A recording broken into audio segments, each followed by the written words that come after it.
মালদার কালিয়াচকে বিচারকদের উপর নক্কারজনক হামলার আঁচ এবার বর্ধমানে।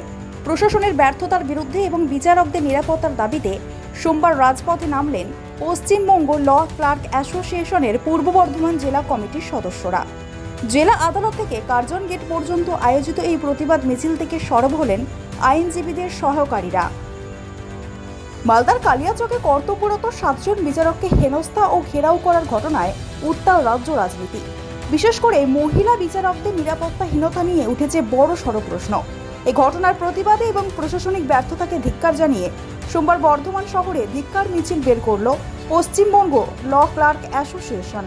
এদিন পূর্ব বর্ধমান জেলা কমিটির নেতৃত্বে কয়েকশো ল ক্লার্ক এই মিছিলে সামিল হন। বর্ধমান জেলা আদালত চত্বর থেকে শুরু হওয়া এই মিছিলটি শহরের প্রধান সড়ক পরিক্রমা করে কার্জন গেটে এসে শেষ হয়। মিছিল থেকে বিচারকদের নিরাপত্তা নিশ্চিত করার দাবি জানানো হয়।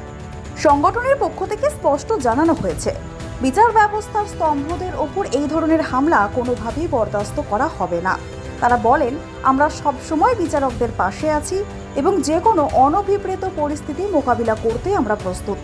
আদালতের স্বাভাবিক পরিবেশ বজায় রাখা এবং বিচারকদের নির্ভয়ে কাজ করার পরিবেশ ফিরিয়ে আনাই এখন মূল লক্ষ্য। প্রশাসনের চরম গাফিলতির প্রতিবাদ জানিয়ে আগামী দিনেও এই আন্দোলন জারি রাখার হুঁশিয়ারি দিয়েছে ল ক্লার্ক অ্যাসোসিয়েশন। তো বুধবার রাত সন্ধ্যা থেকে যে 7 জন বিচারক, তার মধ্যে 3 জন মহিলা বিচারক ছিলেন, তাদেরকে যে অন্যায়ভাবে ঘেরাও করে রাখা হয়েছিল এবং যে প্রশাসনিক দুর্বলতা, তার আমরা তীব্র ধিক্কার জানাচ্ছি। এবং এই বিচার ব্যবস্থা হচ্ছে এই গণতন্ত্রের একটা বড় স্তম্ভ। এই বিচার ব্যবস্থার উপরে যদি হামলা হয়, সেখানে যদি কোনো গুন্ডামি হয়, এটা পশ্চিমবঙ্গ ল ক্লার্ক অ্যাসোসিয়েশনের 50,000 মানুষ বরদাস্ত করবে না। এবং বার অ্যাসোসিয়েশন তাদের নিজস্ব সংস্থা, পশ্চিমবঙ্গ ল ক্লার্ক অ্যাসোসিয়েশন নিজস্ব সংস্থা। আমার সংগঠনের নেতৃত্ব মনে করেছে যে এটার প্রতিবাদ হওয়া দরকার, তাই আমরা নেমেছি।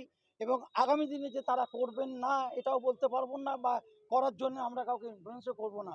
আমাদের এই বার্তাটা মহামান্য সুপ্রিম কোর্ট অবধি যাক, যে ল ক্লার্ক বলে যে একটা বস্তু সারা পশ্চিমবাংলায় কাজ করে, যাদের কোনো সরকারি সহায়তা নেই, যাদের নিজস্ব দ্বারা উপার্জন করে তাদের সংসার প্রতিপালন করতে হয়, সেটা অন্তত মহামান্য সুপ্রিম কোর্টের কাছে যাক এবং সমস্ত বিচারকদের কাছে এই বার্তা যাক। তবে আপনাদের একটা কথা মনে করিয়ে দিই, আমরা যারা আদালত চত্বরে কাজ করি, ইতিপূর্বে অনেক ঝামেলা লোকালি অনেক বিচারকদের প্রতি হয়েছে। আমরা পশ্চিমবঙ্গ ল ক্লার্ক অ্যাসোসিয়েশন তার প্রতিহত করেছি।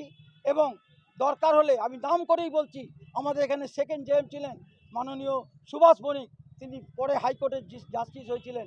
সেই ভদ্রলোক এখানে একটা বাড়ি ভাড়া নিয়ে সামান্য ঝামেলা হয়েছিল, আমার অ্যাসোসিয়েশন ঝাঁপিয়ে পড়েছিল। এবং আমরা আগামী দিনেও যে কোনো বিচারকের ওপর, তিনি যে ধরনের হোক না কেন, তার উপর কোনো হামলা হলে আমরা এর প্রতিবাদ এবং ধিক্কার জানাই। প্রত্যেকটি মানুষকে নামা উচিত বলে